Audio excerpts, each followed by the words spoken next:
Welcome back to Movie Stories. Today's story is based on the events and the life of Frank Abagnale, a young con man who pretended to be a lawyer, a doctor and an airline pilot before he was caught.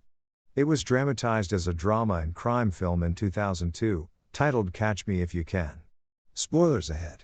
Watch out and take care. An FBI agent, Carl Henratty, is speaking to the French police telling them he has orders to see a man named Frank Abagnale. He is taken to a jail cell and told to stay put in his seat, not to open the door or pass the prisoner anything. A sick man is sitting in the jail cell, coughing loudly. The agent tells him he is here to read him the articles of extradition according to the European Court for Human Rights. As he is reading the first article, the prisoner asks him for help. He ignores him and continues reading until the prisoner collapses and the agent yells for a doctor. He is taken to the medical ward. The agent is concerned about how the prisoner needs a doctor and needs to be on a flight to America. Meanwhile, the prisoner disappears. The crowd in the jail riles up and cheers as the prisoner tries to make a run for it. He is eventually caught by the police as he lies helplessly on the ground. 6 years ago at the New Rochelle Rotary Club, in 1963, Frank William Abagnale Sr. is declared a lifetime member of the club by his friend, Jack Barnes. Frank Sr. gives a speech and mentions a story about two mice falling into a bucket of cream. One mouse drowned and died, while the other worked hard and churned the cream into butter, thus making it out alive. At home, his son Frank Jr. dances with his mother as his father lovingly tells him the story of how he met his wife. The parents dance as Frank Jr. watches them joyfully. Frank Sr. comes and wakes his son up for an important meeting. They head out to get a suit. He lies to a woman about his father dying, saying he needs a suit for his son for a military funeral. He pulls out a necklace from his pocket out of the blue and tells her it must have slipped off her neck. Frank Jr. parks the car. His father tells him to hold the door, wait for him and not to go anywhere. He says that the reason the Yankees always win is because everyone can't help looking at the pinstripes. Frank Sr. goes to Chase Manhattan Bank asking for a loan. He is told he can't be accommodated due to having unresolved business with the IRS and being involved in government tax fraud. He mentions his accolades but they don't help him much. The family is forced to sell their car and house and move into an apartment. After coming home one day, Frank Sr. sees his son making pancakes and asks where his mother is. She went looking for a job. His father says he won't have pancakes on his 16th birthday, telling him he put $25 for him in the bank. He hands his son a checkbook. He flips through the checks happily, eyes glittering. Frank Jr. goes to school in uniform and gets bullied. The bully says he looks like a substitute teacher and Frank just rolls with it. He decides to pose as one, doing an amazing impersonation, making his bully read French out loud, embarrassing him. When the actual substitute shows up, he convinces even her. Apparently this went on for a week before the school figured it out. His parents were called and informed of their son's shenanigans. He even held a teacher-parent conference and planned a class field trip. Frank is sitting outside and helps a girl make her note for a doctor's appointment look more legitimate by telling her to crease it. One day Frank comes home and catches his mother with Jack Barnes, his father's friend. He feels something is off. His mother convinces him that it's nothing and asks him not to tell his father about this interaction. She tells him she's going out and gives him money. Later, Frank is told about his parents' separation. He needs to make the decision regarding who he'll live with. He is visibly upset and runs away. Back in Paris, 1969, Frank asks the agent when he'll be able to call his father. He is told he can call his father when they reach New York. He initially complains about the room they're staying in, which is the best the FBI can afford, and later concedes, saying he has lived in worse situations, being reminded of the time he was kicked out of a hotel because his checks weren't authentic, for which he blamed the bank. The owner didn't trust him and kicked him out. Frank makes handmade fraudulent checks. He continuously lies to people and convinces them to cash his checks, but they refuse repeatedly. He sees a pilot and stewardesses in New York, thus getting inspired to become a pilot. He writes to his father talking about applying to different airlines in hopes of getting acceptance. His father now owns a stationery store. He disguises himself as a high schooler and takes an interview of an actual pilot, getting information about his line of work. The man tells him about two important things a pilot needs: an airline personnel badge and an FAA license. He shows him his license. Frank asks if he can get a copy to put in his article, and the pilot agrees. He asks if he can have his ID too, but the man tells him he can only be given an ID if he is an actual pilot. Frank changes his voice and calls from a telephone booth, posing as a Pan American co-pilot from San Francisco asking for a new uniform, because his old one got lost. He is directed to a uniform company where he is told to simply provide his employee ID number and the amount for his new uniform would be cut from his next paycheck. He writes to his father, telling him how he's trying to not be afraid. He apologizes for running away and tells him he'll get everything they lost back. He walks in his pilot uniform. People look at him with admiration and he basks in glory. He stays at a hotel where he fakes a payroll check for $300. He gets accepted into the training program and starts to collect toy airplanes of Pan American Airways, using the sticker of the logo, pasting it on the checks making them look legitimate. He uses the checks to his advantage and distracts people with his charisma, making them incapable of noticing the tricks up his sleeve. He learns about cashing checks at the airport and poses as a deadhead despite not actually knowing what it is, and gets a jump seat in an airplane. He writes to his father telling him he has graduated and is earning handsomely. He tells him his family can fly for free and he's taking his parents to Hawaii for Christmas. He plays the necklace trick he learnt from his father on a stewardess and fools around with her. He charms a woman working behind a counter and lures her into telling him about how a Micker machine works and gets information about routing numbers. Later, Frank buys his own Micker machine. FBI agent Carl Henratty talks about how Frank changes the Micker routing number at the bottom of the checks and has created several checking accounts, calling his check fraud the float. He explains how Frank makes his checks circle around the country, without the banks noticing his activities, but is not taken seriously by the rest of the officers. Frank takes his father to a fancy restaurant and tells him he bought him a Cadillac. His father tells him he can't drive in a new car when the IRS is on his back. He says he took the train to meet him and he'll take the train on his way back. He reminds his son that he is the second mouse, meaning he works hard to be where he is. He mentions closing his stationery store before the authorities could forcefully shut it down. He tells his son that he's fighting for his wife. He toasts to Frank and boosts his confidence. Frank tells him he's going to Hollywood. Agent Carl Henratty is driving with his colleagues, looking disinterested, as they act ridiculously. He tells them an offensive joke. Henratty goes to a motel and finds out Frank is there. He bursts into his room and finds him. Frank turns the situation around by posing as a Secret Service agent named Barry Allen, who is also searching for Frank William Abagnale.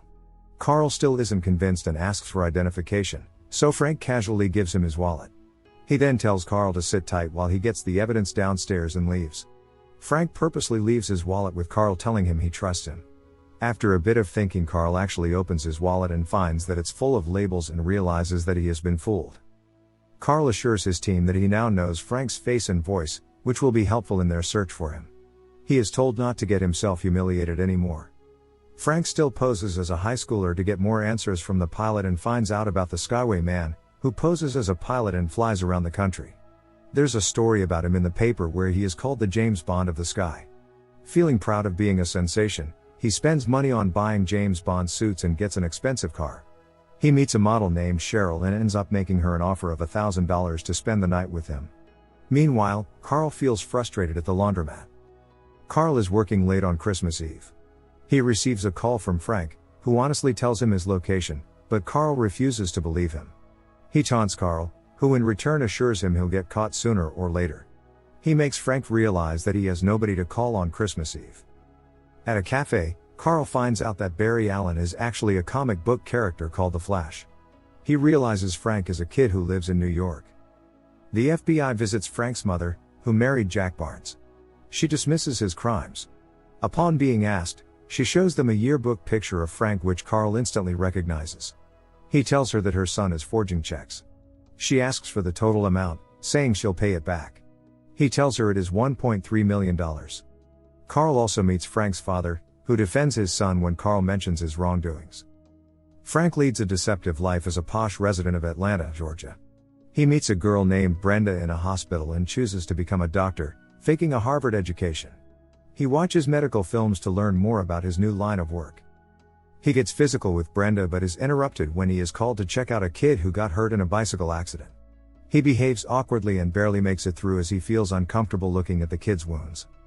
One day Brenda tells Frank that she had a pregnancy cancellation 2 years ago, after which her parents kicked her out. Frank suggests getting engaged and winning back her parents' love. When Frank meets Brenda's family, he is asked to say grace at the dinner table. He uses the same story about the 2 mice. He manages to lie to her parents that he's also a lawyer from Berkeley. Carl and the FBI reach the hospital and find Frank's belongings. Frank wins Brenda's father's trust and decides to get married to her. He takes the bar exam in Louisiana. Carl asks him how he passed the exam. He asks for half of Carl's eclair in exchange for the answer, but Carl declines the offer. Frank gets his own desk at work and begins to watch law films for inspiration. At his preliminary hearing he overacts and the judge questions what is wrong with him. He spends time with Brenda's family and longingly stares at her parents as they dance together. Frank meets his father, who mentions taking up a government job and wanting to sue the IRS. Frank mentions settling down. He says he'll get back all that was taken from him. He tries to convince his father about how they'll attend the wedding with his mother. His father tells him that she married his friend Jack Barnes. He also mentions that an FBI agent came looking for Frank. He says he wants to stop, and asks his father to tell him to stop, but he simply doesn't tell him that. Frank calls Carl again on Christmas Eve, indicating he wants to stop as he is getting engaged. He says he stole almost $4 million, and he won't get away with it that easily. There can be no truce, only prison for him. Frank tells him to stop chasing after him. Carl is confident that Frank isn't in the position to change his name again, so he starts looking for engagement announcements in Louisiana's newspapers. At the engagement party, Carl shows up. Frank panics. He blurts out everything to Brenda and instructs her to meet him at Miami International Airport in 2 days. Before he leaves, Brenda asks him his full name and he honestly tells her. Carl finds his way into the bedroom and finds a strung-out Brenda. Brenda comes to the airport. Frank sees her and starts to notice people around him everywhere. He gets paranoid and drives off. The FBI assumes he could have been tipped and talks about wanting to catch him before he leaves the country, though he is perfectly capable of getting himself a fake passport. Frank pulls another fake persona and lies to universities on the phone about Pan American Airways recruiting new staff members. He visits the campus and picks out 8 young women to accompany him on a European tour in which they'll learn all about being a stewardess. Frank walks into Miami International Airport surrounded by stunning stewardesses who serve as the best distraction from authorities noticing him. He cunningly fools Henratty. 7 months later, the FBI discusses the impeccable and carefully crafted nature of Frank's checks. The blame of not being able to catch Frank is pinned on Carl. Carl digs deeper, searching for the reason behind the flawlessness of Frank's checks. He realizes they are printed in France and goes to Montrichard, where he meets Frank. Printing presses are present, as a deranged Frank is in sight. Carl tries to arrest him and tells him that he has the authorities with him. Frank says he's lying and he's working alone. Carl warns him that as soon as he heads out, he'll be killed. He puts on the handcuffs in defeat. The French police arrive and take Frank with them. Carl tells him that he'll have him extradited to the US. Later, during the flight, Frank reminds Carl that he has to call his father as soon as they land. He is told that his father is dead. He doesn't take the news too well, and breaks down in the bathroom, from where he tries to escape through the wheels of the airplane. He runs off to his mother's house and sees a little girl, realizing that his mother has another kid. She has a family of her own. The police eventually arrest him and he is given a sentence of 12 years in total isolation. Carl meets Frank at the phone booth in the prison. He helps Carl in catching a criminal he's been searching for. He gets a job at the FBI's Financial Crime Unit. Frank is out when he sees a pilot's uniform and gets tempted. He asks about Carl's weekend plans. He mentions plans to visit his daughter. Frank doesn't know what to do for the weekend. He looks at his mugshot with captured written on it and tears the picture off. He dresses up as a pilot and is walking away as Carl follows behind him. He again asks Frank how he managed to pass the bar exam. He tells Frank that he'll be seriously punished if he messes up, reminding him that he convinced the authorities for 4 years that he wouldn't run off again. He admits to Frank that his daughter is actually 15, she was 4 when he separated from his wife, and that his plan was cancelled because she was skiing on the weekend. He tells him sometimes it's easier to live a lie. He knows he'll come back to work on Monday because this time, nobody's chasing after him. Carl is at work feeling doubtful about Frank coming back. He comes back and mentions that he actually studied for 2 weeks and passed the bar exam legitimately. Frank ended up living an honest life, helping the FBI catch check forgers as well as using his expertise to design new secure standards for big companies and banks. He got married, had 3 kids and stayed close friends with Carl. And that's how this story ends. Please subscribe for more stories like this one.